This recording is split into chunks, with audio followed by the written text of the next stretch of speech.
The legs to jelly.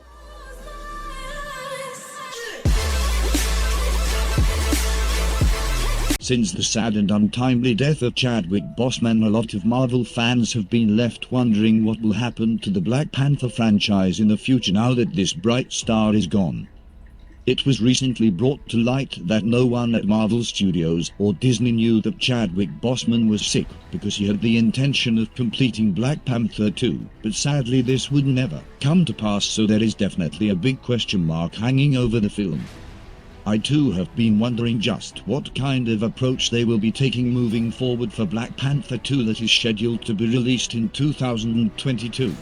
Well, there are a few approaches they can now take. The first and most obvious would be to replace Boseman with a completely new actor, which is probably what most people think will happen. Another option, and which is the basis of my video, is for Black Panther to be killed off in the Black Panther 2 movie, and for there to be a completely new Black Panther.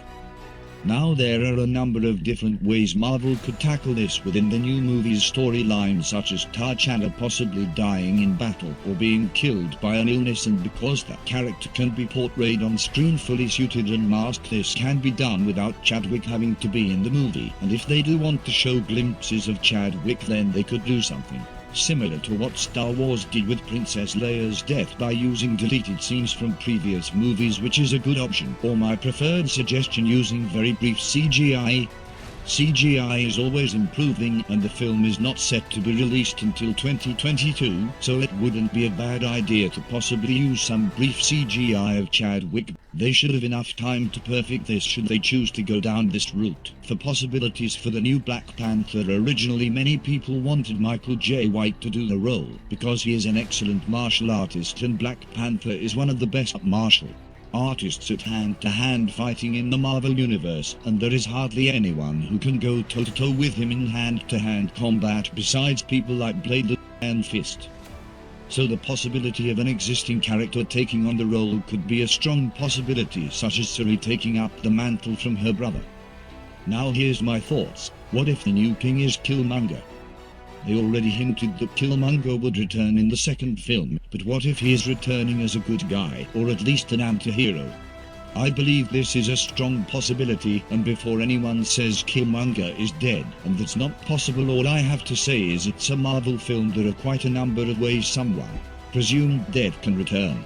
And furthermore, we don't actually hear any confirmation that Killmonger actually died. Of course, we see him die on screen at the end of the movie, but does he actually really die? That's the question.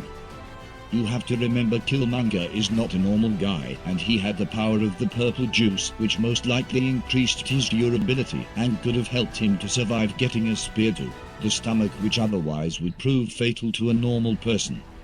What gives me this idea that Michael B. Jordan aka Killmonger could be the new Black Panther, and the new hero is the possible villain of the film, which has been hinted to be Namor. And the threat to Wakanda could be so critical that they actually form an alliance with Killmonger, who turns out not to be dead, in order to take down Namor in the absence of the newly deceased King T'Challa.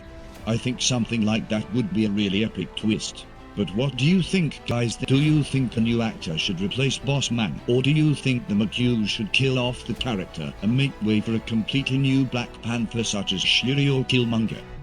And feel free to subscribe if you like any of the videos on my channel, because I do a lot of film theories and film content. Till next time, this is me signing off.